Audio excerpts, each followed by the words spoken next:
বন্ধুরা, কাকের তেষ্টা মেটানোর গল্পটা আমরা সবাই বইতে পড়েছি।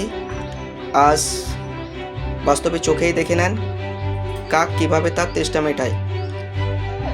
গ্লাসে অল্প পরিমাণ জল দেওয়া হয়েছে, যে জল কাক তার ঠোঁট দিয়ে খেতে পারছে না, যার জন্য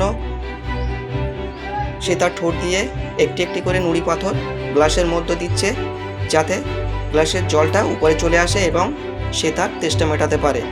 তো কত বুদ্ধি দেখুন।